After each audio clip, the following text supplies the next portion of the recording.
अखबार में समाचार छप कर आता है कि जाति भगवान ने नहीं बनाया, जाति पंडितों ने बनाया, उसमें एक भी पाँचर डाल करके छोड़ दिया। तो आरएसएस का हम भाजपा को, मोदी को सरकार थोड़ी मानते, हम राहुल को सरकार और कांग्रेस को सरकार थोड़ी मानते। हम तो इनके मिलाए हुए, इनके जो पिताजी हैं ऊपर बैठे हुए आरएसएस के मुखिया मोहन भागवत को हम मानते हैं, इनके माने हम कुछ थोड़ी जानते हैं। और कांग्रेस के जो लोग उठा रहे हैं, तो ये कांग्रेस के लोग ही इस ईवीएम को लाए, यानी कि इंदिरा गांधी ही लेकर के आई 1984 से पहले।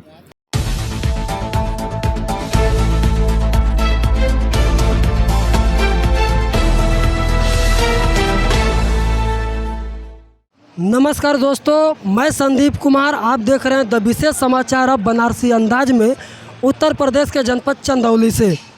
दोस्तों, आज पूरे देश में भारत मुक्ति मोर्चा और राष्ट्रीय पिछड़ा वर्ग मोर्चा के द्वारा भारत बंद का ऐलान किया गया है, जिसमें जाति आधारित जनगणना की मांग और ईवीएम के विरोध में ये बंद का ऐलान किया गया है। हमारे साथ भारत मुक्ति मोर्चा के राजनीतिक दल के वरिष्ठ साथी जुड़े हैं, उनसे हम लोग जानना चाहेंगे कि आज का ये भारत बंद क्यों हुआ है और इसका मकसद क्या है। सबसे पहले सर, आपका स्वागत हमारे चैनल पर। धन्यवाद। सर, हम ये जानना चाहेंगे कि मेश्राम साहब के द्वारा जो जाति आधारित जनगणना की मांग की जा रही है और कांग्रेस के लोग भी मांग कर रहे हैं, सपा के भी लोग मांग कर रहे हैं, तो आपके मांग में और उनके मांग में अंतर क्या है? देखिए, आप मीडिया वाले साथी हैं और आप लोग निष्पक्ष काम करते हैं, तो आपको पहले मैं धन्यवाद देता हूं। और मैं स्वर्गीय डॉक्टर बाबूलाल लोहार, बहुजन मुक्ति पार्टी के पूर्वांचल जोन अध्यक्ष के पद पर काम करता हूं। साथियों, ये जो आपने हमसे पूछा है कि ये जो ईवीएम का मुद्दा वामन मेश्राम साहब भी उठा रहे हैं और इधर कांग्रेस के लोग भी उठा रहे हैं, सपा के लोग भी उठा रहे हैं। तो सपा के जो लोग उठा रहे हैं और कांग्रेस के जो लोग उठा रहे हैं, तो ये कांग्रेस के लोग ही इस ईवीएम को लाए, यानी कि इंदिरा गांधी ही लेकर के आई 1984 से पहले। और ये लंदन में पहली बार प्रयोग किया गया, तो लंदन में प्रयोग किया गया तो वहाँ पर जो है इसको लंदन की सुप्रीम कोर्ट ने इसको खारिज कर दिया। लेकिन भारत में जब जान गए कि ब्राह्मण इस देश में 3.5% हैं, कम संख्या में हैं, और हम कभी भी 85% वालों के साथ मुकाबला लेकर के हम राज सत्ता में नहीं जा सकते, इसलिए उन्होंने हमारे साथ बहुत बड़ा धोखा किया और धोखा करने के बाद ईवीएम को लाया गया। ईवीएम हम भारत देश में हम कहते हैं ईवीएम मशीन नहीं है, बल्कि ये जो है ब्राह्मणों को राज सत्ता में लाने वाली मनुस्मृति है। लेकिन जो जाति आधारित जनगणना की बात हो रही है, तो उसकी मांग आप भी कर रहे हैं, आपके भी संगठन के लोग कर रहे हैं और कांग्रेस और सपा के भी लोग कर रहे हैं, फिर अंतर क्या है? सपा के लोग जो कर रहे हैं वो मैं उसको ड्रामा मानता हूँ, उसको हम ड्रामा मांगते हैं। अगर आज के तारीख में हम लोग जो कार्यक्रम कर रहे हैं, हम खुद सपा के बहुत वरिष्ठ कार्यकर्ताओं से हमने कहा है, निमंत्रण दिया, उनके यहाँ जा कर के निमंत्रण दिया, लेकिन इसमें दिखाई दे रहा है नहीं दिख रहे। तो हम उनको ये कहे हैं कि भारत मुक्ति मोर्चा, पिछड़ा वर्ग मोर्चा के साथ में आप आइए, अपना झंडा और बैनर लेकर आइए। अगर मुद्दा आप उठा रहे हो कि ईवीएम से चुनाव न हो, तो फिर चिल्लाने से आपको कोई फ़ायदा नहीं है। आप आकर के, जबकि अखिलेश कुमार का स्टेटमेंट है कि उन्होंने संसद में बोला है कि उत्तर प्रदेश की 80 सीटें हमारे पक्ष में आ जाएगी, तब भी हम ईवीएम पर विश्वास करने वाले नहीं है। इतनी बड़ी बात कहने वाला मुखिया क्यों नहीं उनके आदमी आते हैं हमारे धरना प्रदर्शन में और भारत बंद में क्यों नहीं आते हैं? इसका मतलब ये ज्वलंत विषय वो केवल कहने के लिए हैं, करने के लिए नहीं है। ये भारत मुक्ति मोर्चा ही इस देश में राजनीतिक सत्ता को परिवर्तन करेगी, दूसरा किसी के पास औकात नहीं। लेकिन सर, आप काफ़ी दिन से, आपके संगठन के द्वारा काफ़ी दिन से ईवीएम के विरोध में और जाति आधारित जनगणना के बाद में धरना प्रदर्शन आंदोलन सब चल रहा है, लेकिन सरकार पर कोई असर नहीं दिख रहा है इसका। नहीं, असर पड़ रहा है।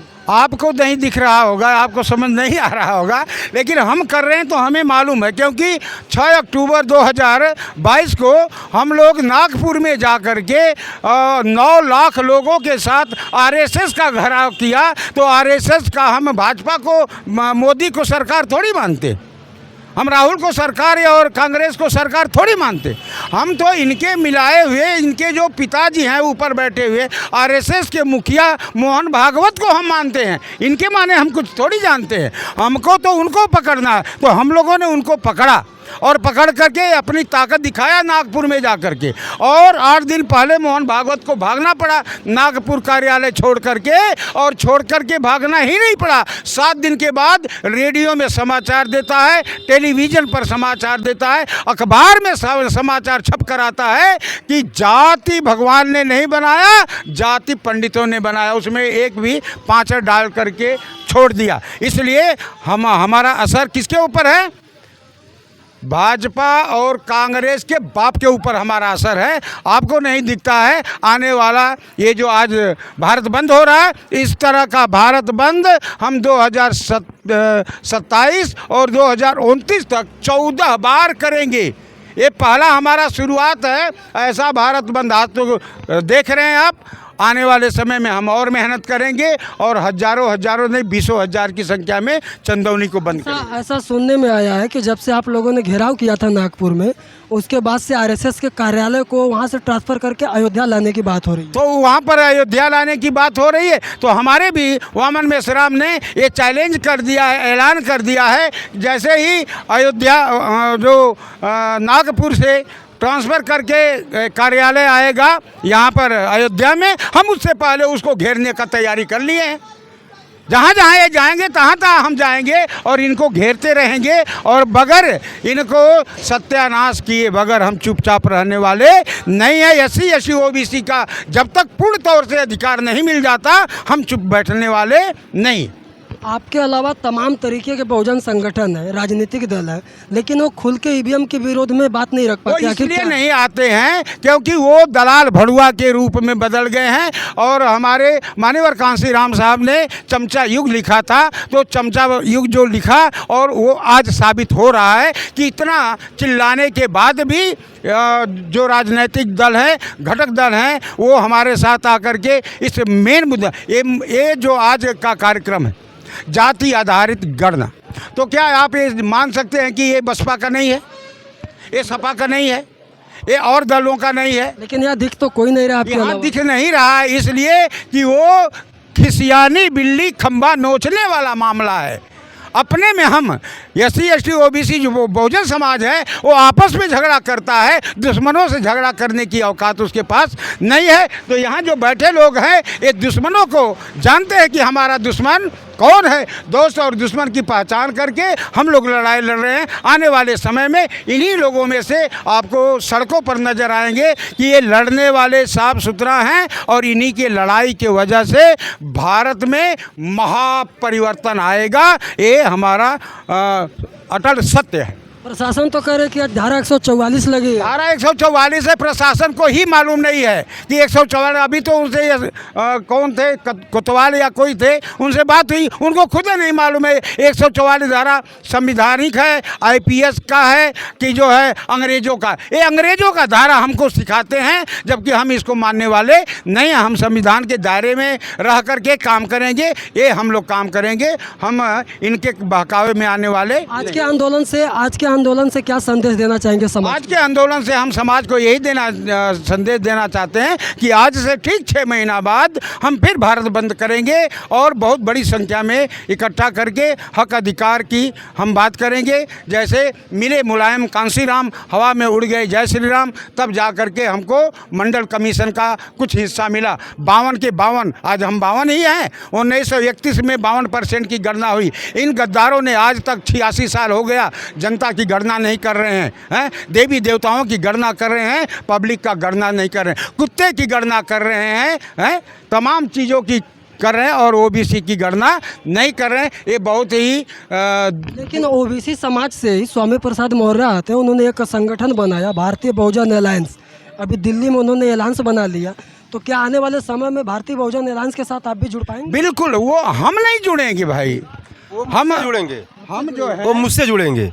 आपसे जुड़ेंगे? हाँ, भारत मुक्ति मोर्चा से जुड़ेंगे। उसमें 30 दलों ने अपना समर्थन दिया। वो कितना दल बना ले, वो कितना भी दल बना ले, आप इसी जगह आएंगे, आप जानते हैं लास्ट ना में इसी जगह आएंगे कि समुद्र के अंदर सारी नदियां जा करके समाहित होती हैं। ये भारत मुक्ति मोर्चा बाम से ये समुद्र है, और ये छोटे छोटे जो दल बना रहे हैं, और हमारे जो है सीनियर जो गण हैं वामन मेश्राम साहब, पूरे भारत के SC ST OBC के सभी राजनीतिक और सामाजिक संगठनों को इकट्ठा करने में भी लगे हुए हैं। तो ये काम आने वाले समय में हम लोग एक होंगे निश्चित रूप से। थोड़ी देर पहले जो आप बोले थे, पास में रहना, अब जो थोड़ी देर पहले बोले थे कि इसमें पार्टी में समर्थन नहीं दिए बसपा के लोग, सपा के लोग, तो इसलिए नहीं दिए समर्थन, ये भी मैं आपको जाहिर करना चाह रहा हूँ। इसमें मनुवाद के लोग बैठे हैं। जैसे बसपा में सतीश मिश्रा कौन है? मनुवाद पार्टी है। ब्राह्मण है, ब्राह्मण। ब्राह्मण नहीं, वो मनुवाद हैं, अच्छा, मनुवाद विचार के हैं। और सपा में जरेश मिश्रा थे, वो भी मनुवाद विचार के थे। अखिलेश के मेन प्यारो अभिषेक मिश्रा थे, वो भी मनुवाद विचार के थे। सब तो जो मनुवाद विचार के जो संचालन करता भी रहेगा तो वह मुखिया करेगा ना। मेन बात यहाँ ये है। अगर बहन जी अगर दलित को अगर पिछड़ों को मान के चलती है, तो क्या OBC में पढ़ा लिखा कोई IAS नहीं है, IPS नहीं है? सुनिए, क्या वो एडवोकेट कोई नहीं है? उनको अपना सलाहकार रखें, तब तो हम माने कि वो इस मिजाज के हैं, उस माइंड के हैं। इस मिजाज के अगर माइंड के थे तो मानी कांसी राम जी थे, और बहन जी नहीं है। आज सपा भी मनुवादी विचारधारा में चलेगी, बसपा भी चलेगी। फिर आप इस बात की कैसे गारंटी लेते हैं कि आप ही आपका संगठन नहीं जाएगा? नहीं जाएगा, हमारा संगठन कोई है ही यही नहीं। है। हमारे संगठन में पहले से ही नो एंट्री का बोर्ड लगा है, खास तौर से ब्राह्मण इसके अंदर प्रवेश नहीं करेगा। क्यों? क्योंकि ऊपर से हम देखते हुए आ रहे हैं, और जहाँ जहाँ ये घुसा है वो सत्यानाश किया है, और इन सत्यानाशियों को हमारे संगठन में कोई भी जगह नहीं है। नो एंट्री का बोर्ड लगा हुआ है। आपका धन्यवाद करते हैं। बहुत बहुत धन्यवाद सर। दोस्तों, आज राष्ट्रीय पिछड़ा वर्ग मोर्चा का ये आंदोलन ये पूरे देश में लगा है और देश में चल रहा है।